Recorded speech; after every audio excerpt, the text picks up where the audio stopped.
What if I told you that the key to ultimate control isn't speaking louder, but staying quiet?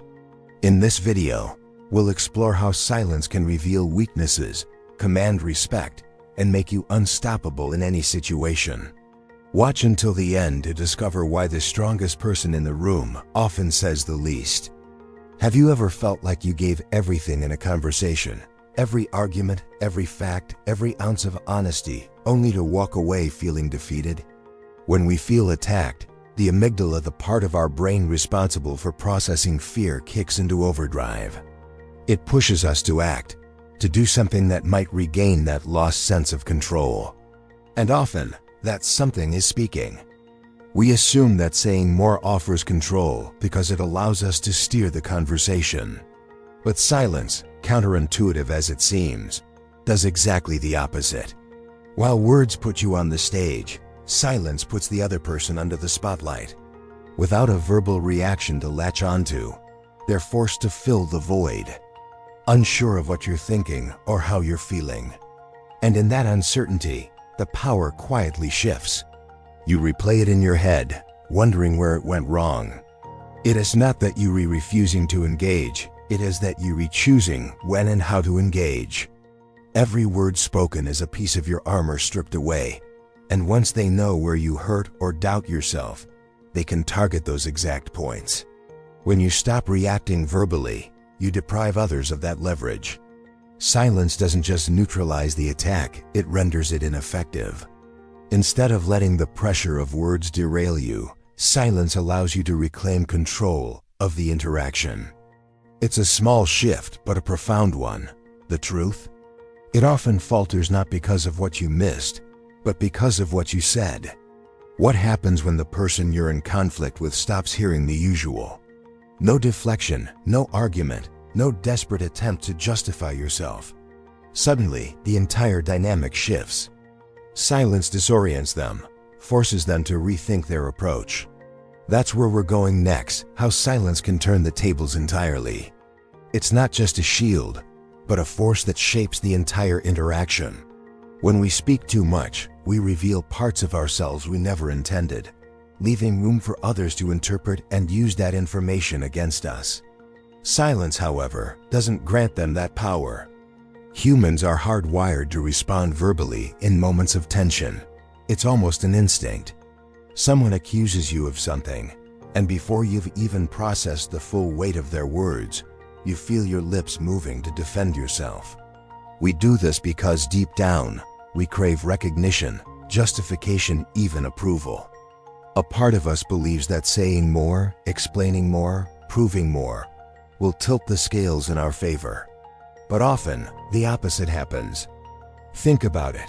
The more you try to explain yourself, the more detail you provide, and the more ammunition you arm the other person with. It is almost like you re-giving them pieces to a puzzle they didn't even know existed. Picture a typical argument.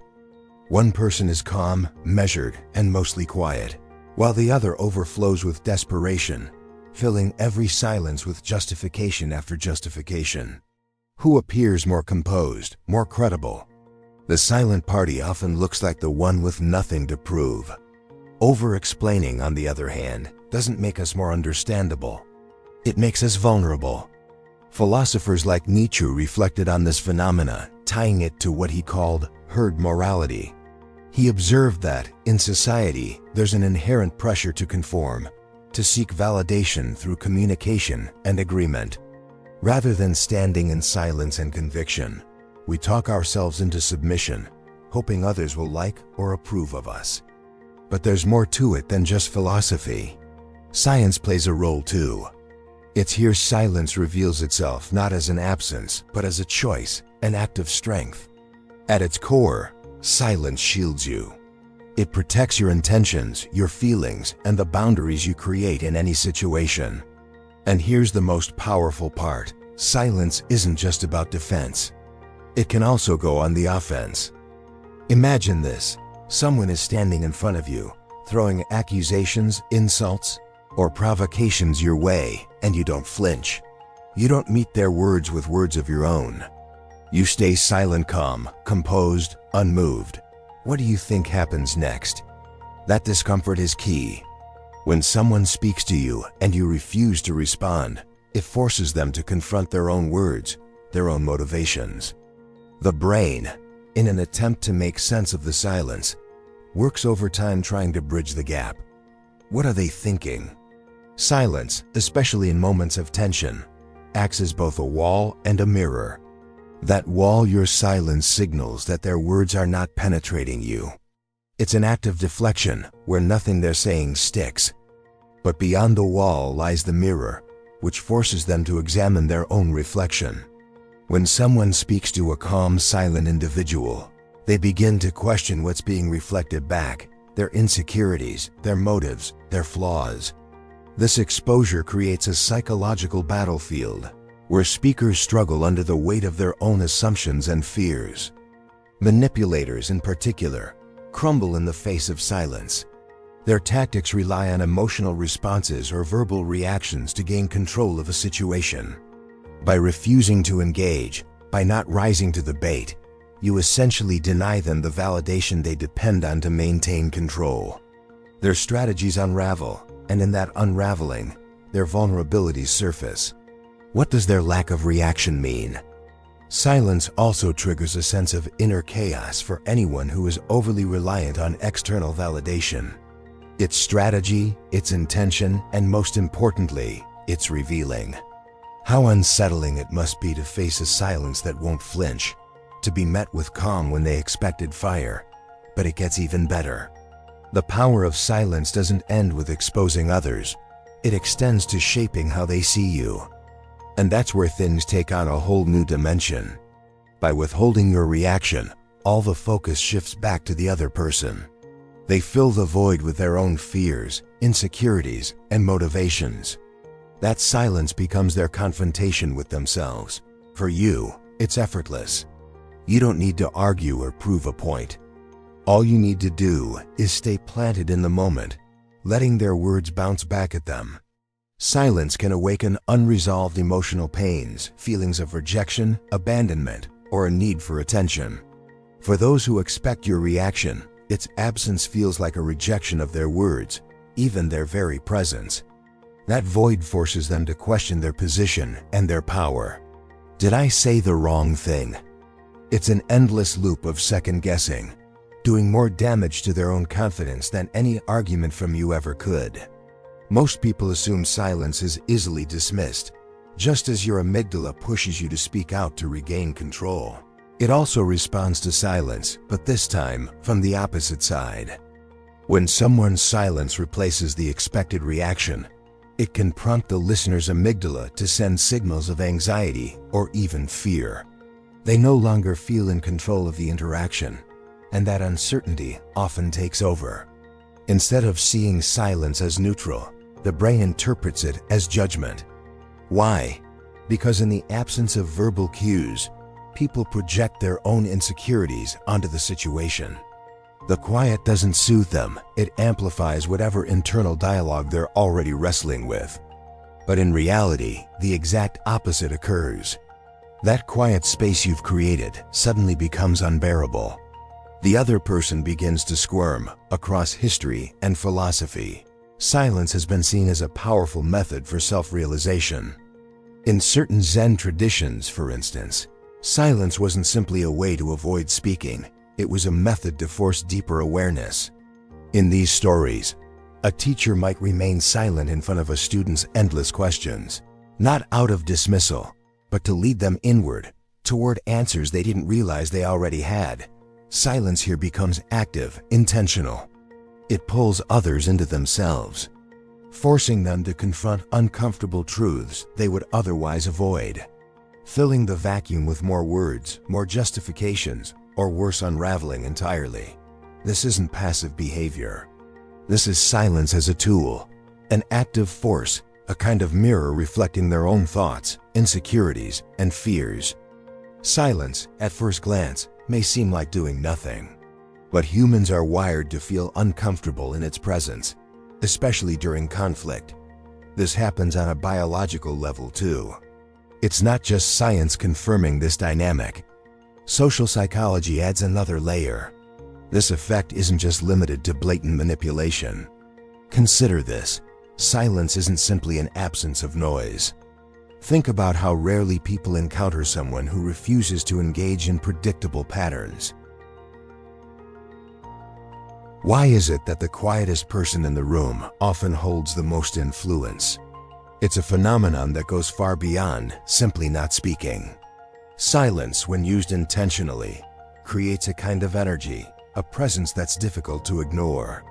But true silent presence requires something far more powerful: restraint. This ideal individual doesn't rely on external validation or follow societal pressures to conform, nor do they waste energy explaining themselves to others. Silence alone isn't enough. It must be paired with the physical signals of calm authority. Silence doesn't just make you unpredictable, it makes you magnetic. People are naturally drawn to mystery. It's about stepping back from the need to be understood and instead embracing the higher ground of simply understanding. Silence transforms you into the observer, and observers always see more than participants. In a moment of stillness, when you say nothing, you capture everything: the emotions, the motives, and the weaknesses of those around you. In this calm state, you hold all the cards without ever revealing your own. The more you withhold, the more curious they become. Why aren't they speaking? What are they thinking? That unspoken tension forces others to engage their imagination, creating an aura of control around you. It's not passive, and it's certainly not weak. It's psychological dominance at its most profound. Steady eye contact, a slow and measured pace of breathing, and a posture that remains relaxed yet grounded all combine into a powerful image. These nonverbal cues send a clear message: I'm not threatened. This figure, unmovable, without speaking or acting, influenced those who passed by. It isn't simply about ego or appearing unreachable. It's about transforming the environment around you through self-mastery. Silence isn't empty. It's full of precision and purpose, waiting for the right moment to strike. And that's where its real strength lies. People found themselves growing quieter, more reflective, simply in their presence. Some energies carry the weight of 1,000 books. Some silences shout louder than tempests. The greatest authority is often asserted in what isn't said, in the space between sound. Silent presence shapes not only how others view you, but also how they unconsciously adjust their behavior around you, giving you control at every level. I'm not reactive and I will not be moved. Research shows that these subtle behaviors, paired with silence, shift the focus toward you. In situations of conflict or negotiation, this creates unpredictability. People begin to second-guess themselves, unsure of your thoughts or intentions. That uncertainty leaves them cautious, handing you the upper hand without requiring a single spoken word. The Übermensch shapes the world through presence and action, not endless debate. Silence becomes their language, one that commands respect because it suggests deep confidence. Imagine a leader standing in a tense boardroom. Instead of filling the air with reassurances or counter-arguments, they maintain stillness, observing, letting the room revolve around their calm. That silence doesn't go unnoticed. It holds weight. It speaks volumes without uttering a single word. To remain quiet when provoked, to resist the urge to explain, defend, or prove yourself, takes a deep level of self-mastery. It demands an understanding of your emotions, your impulses, and most of all, your need for recognition. When you can master that, when you can resist filling space with words, you send a strong, undeniable message. You are in control of yourself, and by extension, the situation. It's not an absence of action, it's an act of control. One so subtle and strategic that it shifts the dynamics of a conversation or even an entire room. When someone embraces silence as a choice, they radiate an unspoken authority that people instinctively respond to. The misconception many have is that silence equals passivity. That staying quiet means you're stepping back, disengaging, or losing the upper hand. Consider the concept of the Übermensch, a figure in Nietzsche's philosophy. This commanding presence is amplified through body language, and there's another layer. In reflecting on silence, Zen teachings offer another perspective. The power of presence is rooted in clarity. The story of the figure in the quiet stone garden illustrates this perfectly. The power of silence doesn't end here.